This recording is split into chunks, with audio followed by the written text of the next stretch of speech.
और सबसे पहले मैं आपको बधाई देता हूं जिनको आज श्रीमती सुनैना चौटाला जी ने और तनुजा जी ने आपको जो पदाधिकारी बना करके आपको मान सम्मान दिया। और हमें उम्मीद भी है कि जो ओहदा आपको पद मिला है उस गरिमा को रखते हुए, पद की गरिमा को रखते हुए दिन रात चौधरी देवीलाल की जो नीतियां हैं, खास करके गांव में बसने वाले लोग, छोटे शहरों में बसने वाले लोग, जिन्होंने चौधरी देवीलाल ने हमेशा उनकी आवाज़ को बुलंद किया, उम्मीद करता हूं उसी तर्ज पे आप उस नीतियों को आगे बढ़ाते हुए भाई अभय सिंह चौटाला जी के नेतृत्व में पार्टी को आगे लेकर के जाओगे।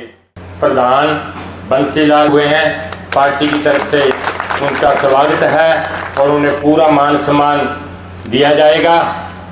और आगे जैसे दर्शना बहन जी ने क्या था, शर्मा जी ने कांग्रेस की बात भी कही थी, कहने लगे कई मीटिंगों में तो लठ भी चलते हैं कि कांग्रेस की पिछले दिनों मीटिंग हुई थी जहाँ, तो वो बैठने के चक्कर में कुर्सी मेरे को नहीं मिली, आगे मिल गई पीछे मिल गई, एक दूसरे के जूत पटांग किया उन्होंने। और हमारे कार्यकर्ता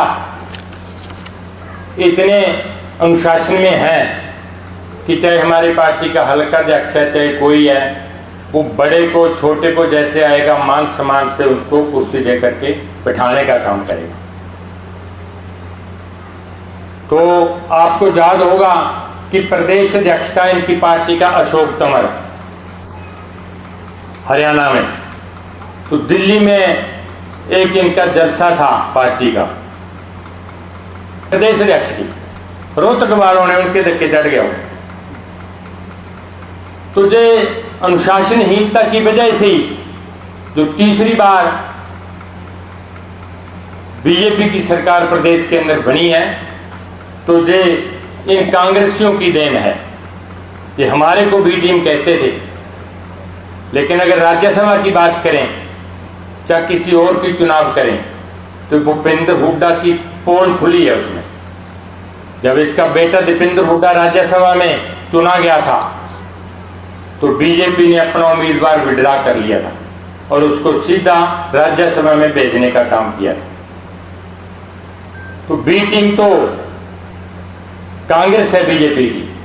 अगर विधानसभा की बात करें तो हमारे जो दोनों विधायक हैं वो 90 की सीटों की जो कहीं की कमियां हैं, कोई विकास की बात है, कोई क्राइम की बात है, कोई नशे की बात है, तो वे खूब भी निभाते हैं। तो दूसरी तरफ 37 विधायकों वाला चौधरी भूपेंद्र हुड्डा, विपक्ष की लड़ाई में भी मेरे को अपोजिशन का लीडर बनाओ, अब तक तो बना नहीं, उसी में उलझा पड़े। तो बी टीम भूपेंद्र हुड्डा है, हम है। जहां तक संगठन की बात है, इस संगठन से जुड़ने से फायदा क्या होता है? संगठन से जुड़ने का फायदा है, चाहे कोई परिवार है चाहे कोई संस्था है, अगर आप संगठन ढांचे में हो तो आपकी तरफ कोई भी उंगली नहीं करेगा, आप सुरक्षित हो। अदरवाइज जमाना बहुत माड़ा है, तो कोई टिकने भी नहीं देता। कोई बाहर का घर कोई अपने गांव में आ जाए ना, कोई बेच के जमीन दूसरे गांव में आ जाता है, तो उनको भी नहीं टिकने देते। अगर वही आदमी किसी संगठन के साथ जुड़ जाता है तो उनकी तरफ कोई उंगली नहीं करता। कह देते हैं ना जी फलाना गुदारों का गांव है, फलाना सहारनों का गांव है, फलाना पुनियों का गांव है, ये तो बाहर से आया फलाना आदमी, एक ही घर है। लेकिन वो आदमी संगठन के साथ जब जुड़ जाता है ना तो वो सब पे भारी पड़ता है। संगठन का फायदा ये होता है। एक मैं आपको उदाहरण बताता हूं। कोई मंदिर सिंह जैसा बाजार में चला गया फ्रूट खरीदने के लिए, तो उनको अंगूर बड़ी अच्छे लगे भी मैं अंगूर लेने हैं बच्चों के लिए, तो किसी रेडी पे गया तो उसने कहा, अंगूर वाले ने कहना 100 रुपये किलो है जी अंगूर। तो साथ ही दूसरे पड़े थे उसी रेडी पे, कहने लगे जी क्या रेट है? वो कहने लगे जी 70 रुपये किलो है। वो कहने लगे जी 100 है और जी 70 है, फर्क क्या है इसका? कहने लगे जी ये गुच्छे से टूट गए हैं, अलग हैं इससे, इसलिए 70 रुपये रेट है। तो जो संगठन एक गुच्छा है बहनों मेरी, अगर गुच्छे के साथ लगे रहोगे तो मजबूत हो आप। अगर जिस दिन गुच्छे से अलग होगे, संगठन से अलग हो, तो जो वो 70 रुपये वाला अंगूर है तो उसी भाव में बिकता है आदमी भी। संगठन के साथ जुड़ने के फायदे। तो अगली बात, सरसे जिले की अगर बात करें,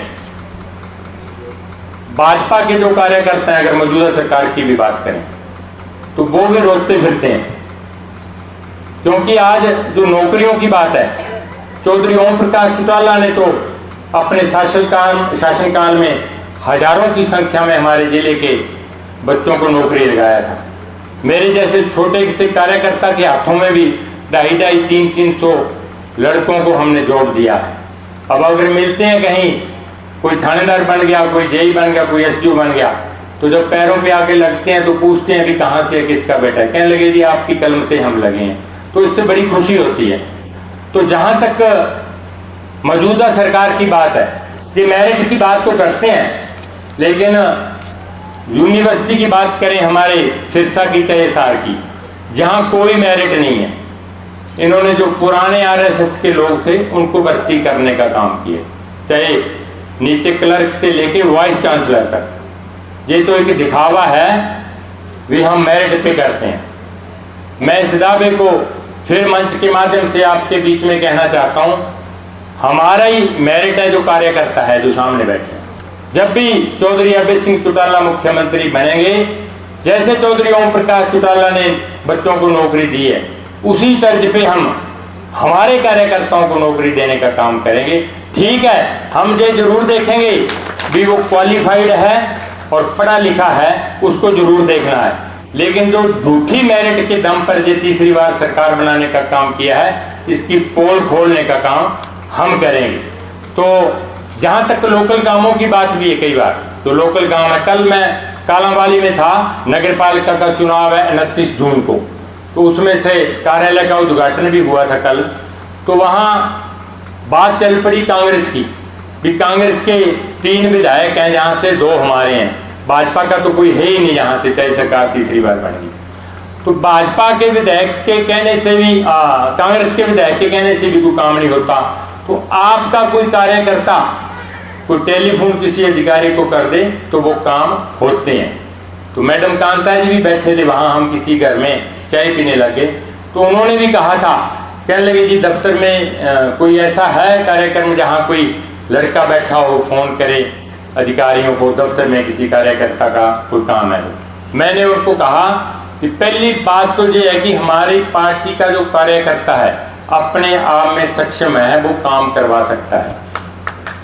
बीजेपी का विधायक, कांग्रेस का विधायक और हमारी पार्टी का कार्यकर्ता बराबर है। दूसरी बात, अगर जो कोई ऐसा काम भी है तो बैठाने की जरूरत नहीं। मैं लगभग डेली जहां आता हूं मेरे से संपर्क कर भी लेते हैं कार्यकर्ता, नहीं भी होता हूं तो टेलीफोन पे बता देते हैं, उनका काम करवाने का काम भी हम पूरा करते हैं।